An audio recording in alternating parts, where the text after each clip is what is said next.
सर्वांना नमस्कार. स्वागत आहे आपलं तुझी माझी जोडी या यूट्यूब चॅनलवर. व्हिडिओला लाईक करा, चॅनलला सबस्क्राईब करा आणि बेल आयकॉनवर प्रेस करा, जेणेकरून सगळ्या नोटिफिकेशन्स तुमच्यापर्यंत वेळेत पोहोचतील. गोंधन भाग 75. पुष्पा आता विश्वासच्या त्या हाताला चावली ज्या हाताने त्याने तिला पकडलं होतं आणि पुढं पळून घरी गेली. आणि पाठीमागून विश्वास वैतागला आणि म्हणाला, किती मूर्ख मुलगी आहे ग आई, आणि मग तू म्हणतेस की मी हिच्याशी लग्न करू का? आणि पद्मा हसली आणि म्हणाली, विश्वास, अरे पण ती का चावली तुला माहीत आहे का?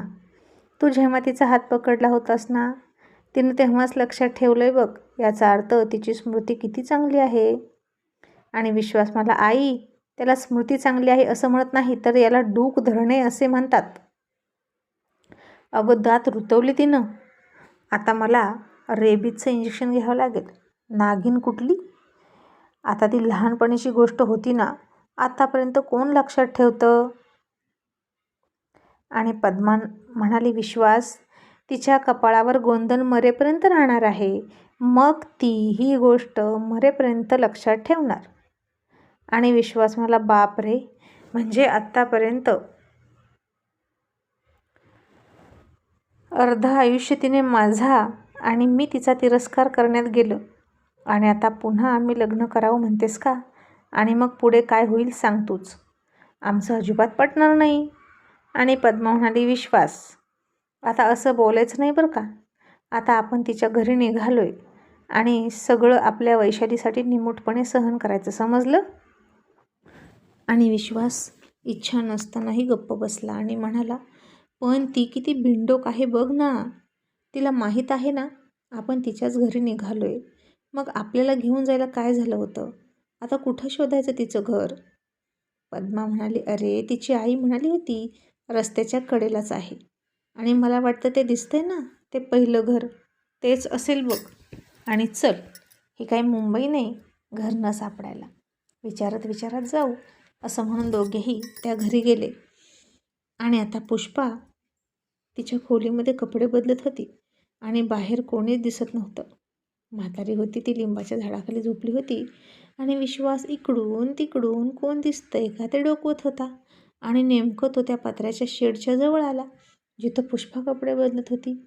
आणि त्यानं आतून आवाज आला म्हणून दरवाजाच्या फटीतून पाहिलं तर पुष्पाची छाती त्याच्याकडे होती आणि तिचे भिजलेले केस तिने मोकळे सोडले होते.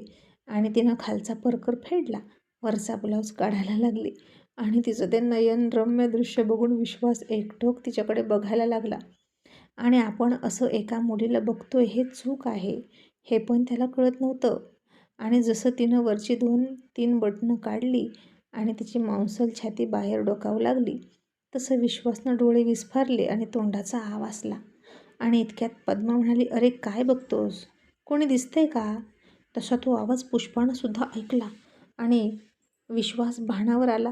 त्यानं पटकन मान वळवली आणि ततपप करत म्हणाला, नाही गाई, कोणीच नाही दिसत. आणि पुष्पा म्हणाली, म्हणजे हे दोघी घरी आले की काय? आता आई पण घरी नाही, वहिनी पण नाही, आता काय करू, मी एकटीच घरी. असं म्हणून तिने पटकन कपडे बदलले, ओले केस तसेच एका बाजूला घेतले. आणि रोज ते गोंधन आरशात बघून विश्वासला आठवून ती चिडायची, पण त्या गोंधनाला आरशात खूप रागात बघितलं आत्ता. आणि आरशातच स्वतःच्या कपाळाकडे त्या गोंधनाकडे बोट दाखवून म्हणाली, आलाय आलाय, ज्याच्यामुळे तो माझ्या कपाळावर बसलास ना तू, तो माझ्या कपाळात बसलेला आलाय बाहेर. आणि मी त्याला शिक्षा पण केली. पण आता पुष्पाला हे माहीत नव्हतं की तोच तिच्या कपाळावर विराजमान होणार आहे नवरा होऊन. आणि मग पुष्पानं त्या गोंधनावर गंधाची टिकली लावली आणि ते गोंधन झाकून टाकलं. मग पुष्पा बाहेर आली आणि विश्वासनं पुन्हा एकदा तिच्याकडे बघितलं. आणि केस धुतलेली गोरीपान पुष्पा खरंच छान दिसत होती. आणि तिला पावडर लावल्यामुळे तिच्या शरीराचा छान सुगंध येत होता. मग तिनं विश्वासकडे रागातच बघून दुसऱ्या खोलीत गेली. तिथून चटई आणली आणि बसायला टाकलं. आणि पद्माला खूप प्रेमानं म्हणाली, बसा ना, संतू भावड्या आणि आई बाजारात गेलेत, येतील आत्ता.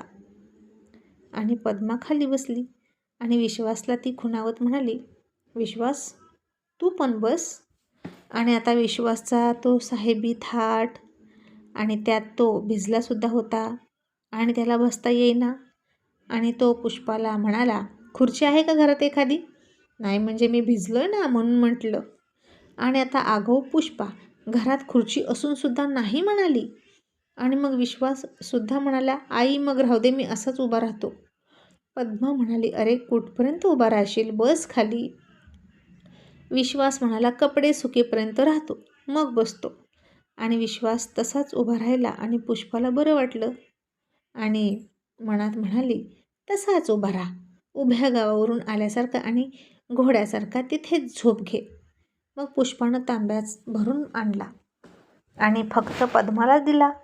ती विश्वासकडे ढुंकून पण बघत नव्हती आणि तो सुद्धा तिने माझा पाहुणचार करावा अशी अपेक्षा करत नव्हता. पण मनात म्हणत होता, खूप आगाऊ आहे ही मुलगी, तिचं आणि माझं कधीच जमणार नाही. आणि आता तिकडून गाडीवरून संतोष आला, सरस्वती आली आणि मग संतोषनं आल्या आल्या पद्माला नमस्कार केला. तसं पद्मानं विश्वासला खुणवलं की सरस्वतीच्या पाया पड. आणि विश्वास नाईलाजाने सरस्वतीच्या पाया पडला आणि संतोषकडे त्यानं बघितलं. दोघेही भेटले आणि विश्वास म्हणाला, मी तुम्हाला भेटलो आहे याआधी, तुम्हीच ना ते, आपण चहा पिला होता. आणि संतोष हसला आणि म्हणाला, अगदी बरोबर, मी तुझ्याच रिक्षा. असं संतोष म्हणणार इतक्यात विश्वासनं त्याला गप्प बसण्याचा इशारा केला, कारण पद्माला माहीत नव्हतं की विश्वास रिक्षा चालवत होता. आणि मग संतू पुन्हा सावध झाला आणि म्हणाला, तुझा स्वभावच मला माहीत होता, तुझा फोटोसुद्धा बघितला तुमच्या घरी आणि म्हणूनच मी खात्रीपूर्वक हे लग्न जमवायचं ठरवलं. आणि सरस्वती म्हणाली, पुष्पा अगं पाणी दिलंस का पाहुण्यांना? आणि पुष्पा ठसक्यात विश्वासकडे बघून म्हणाली, हो दिलं की. आणि विश्वास लगेच म्हणाला, मला नाही दिलं, फक्त आईला दिलं. आणि पुष्पानं त्याच्याकडं रागात बघितलं. आणि सरस्वती म्हणाली, पुष्पा अगं त्यांना पाणी दे, आता हे काय तुला वेगळं सांगावं लागेल का? आणि पुष्पा घरात गेली आणि बडबड करत म्हणाली, इतकी विहिरीत उडी मारली होती ते तिथंच पाणी प्यायचं की तिथंच तोंड बुडवून. म्हणे मला पाणी नाही दिलं, मी कशाला तुला पाणी पाजू? असं म्हणून तिनं रागारागात हांड्यात तांब्या बुडवला आणि बाहेर आणला. आणि विश्वास समोर तांब्या पकडला आणि म्हणाली, घ्या प्या, मला लोकांना पाणी पाजायला खूप आवडतं. असं ती मघाशी तिने चावलेल्या हाताकडे बघून म्हणाली. आणि विश्वाससुद्धा तिच्याकडे बघून म्हणाला, हो ते कळलंय मला. आता विश्वास पाणी घेतच नव्हता आणि पुष्पा म्हणाली, आता घ्या की पाणी, तुम्ही मागितलं ना पाणी.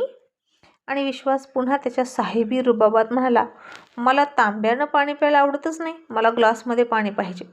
तसं पुष्पानं त्याच्याकडं रागात बघितलं आणि म्हणाली, आमच्यात ग्लास नाहीत, आम्ही सगळे तांब्यानंच पाणी पितो. आणि सरस्वती म्हणाली, पुष्पा अगं दत्तू भावड्याच्या लग्नात आलेत की ग्लास, कपाटावरून काढून आण आणि दे त्यांना पाणी, नसते एखाद्याला सवय तांब्यानं प्यायची. आणि आता पुष्पा वैतागली, काय तर रुबाब असं मनात म्हणून ती कपाटात गेली, ग्लास घेऊन आली. तो धुतला आणि रिकामा ग्लास विश्वासला म्हणाली, पकडा हातात.